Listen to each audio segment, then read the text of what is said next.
So it's day 16 of the relief carving board, and in the last video I asked you for suggestions on what you would like to see carved into the blank spaces, and also some of the bits that I don't want to carve anymore, some of the drawings I don't want to carve anymore. You suggested hands, monkey wrench, and a wood spirit. The hands and the wood spirit are probably going to happen, they're on the list. Monkey wrench, I don't know about that, but I guess we'll see. But anyway, today we're going to be carving the whale tail, which is up here. So if you've been watching these relief carving videos, you will know the basic drill when it comes to the start of the carving. What I normally do is I do exactly what I'm doing right now, which is taking a thin chisel, in this case the bendy boy chisel, and doing pretty deep outline around the outside edge. And then I do a pretty deep outline around the actual subject of the carving, and then we can take the material away with a different kind of chisel, because I don't want to use a flat chisel to take the material away because that would leave loads of lines. So what I'm doing is using a really shallow gouge, and by shallow I mean that its angle is not very much, it's flat-ish, right? And it's better for this part, I think, because it doesn't make the background too distracting. I did, however, have to switch to a gouge, as you can see here, and then the V-chisel to outline a bit more, because this grain was absolutely freaking crazy. I was kind of, lost what to do with it, so I just had to kind of take the gouge and go for it. Now I'm going to shape the outside part of the tail, and it kind of leads up to a bump in the middle, which is why I've highlighted that bit with the pencil. It's really hard to make this kind of seem 3D whilst you're doing it in relief, but I know obviously that's kind of the whole point of relief, right? To kind of give some sort of illusion of a 3D thing in a not 2D space exactly, but more of a 2D space than usual. Then I just use that other kind of flat gouge to take away the little edges at the bottom of the tail.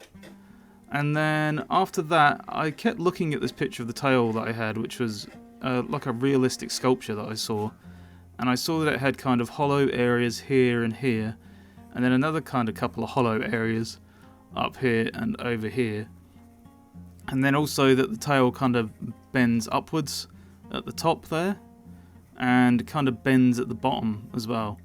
So I thought, okay, I'll scoop out these areas first with quite a kind of a vicious chisel, as in a chisel that has a big scoop on it.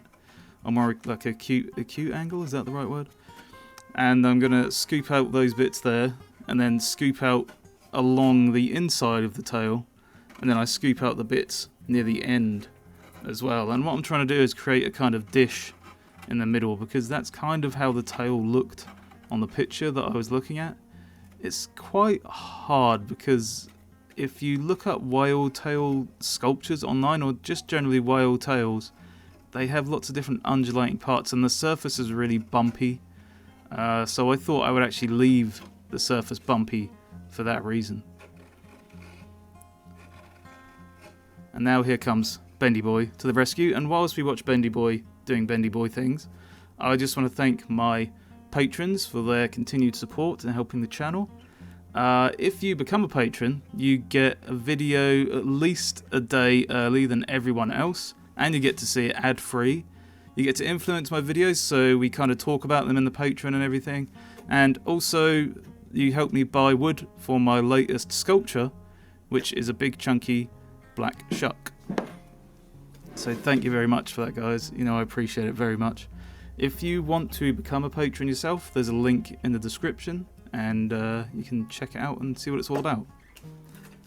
So I just wanted to make that kind of bump along the top of the tail a bit more pronounced, because it was a bit flaky the way it was looking. It's a bit kind of, I don't know how to put it, like it was all too the same all the way across, so I needed to make some kind of prominent statement to make it stick out a bit more. And I guess I was trying to make it a bit more realistic than stylized, but I think with carving it's so easy to get stuck in the stylized area more than it is the realistic area, that you kind of have to settle in that stylistic area sometimes. At least I have to. I don't know if everyone has to, but I have to. So then I took the toothbrush to it to clean it all up after making those extra bumps near the notches in the tail, because the tails seem to have that kind of look. And then I slapped on some boiled linseed oil, and that was the whole thing done. So the whale tail is all done, and I think it looks kind of cool. Hopefully you agree. I wanted to kind of keep the texture on it because I thought it would look a bit more like a whale's tail. All the pictures I saw of whale's tails had like bumps and scratches and things all over them, so I thought that might be kind of cool. Anyway, next time I decided to turn the axe part into a stone wall because I thought that might be kind of a cool thing to carve. Quite a simple one, but we're going to be able to add texture and stuff to the blocks to make them look like actual stone, hopefully. So I thought that might be kind of a cool thing to try out. So let's do that in the next one. But until then, thanks very much for coming, and I will catch you again next time.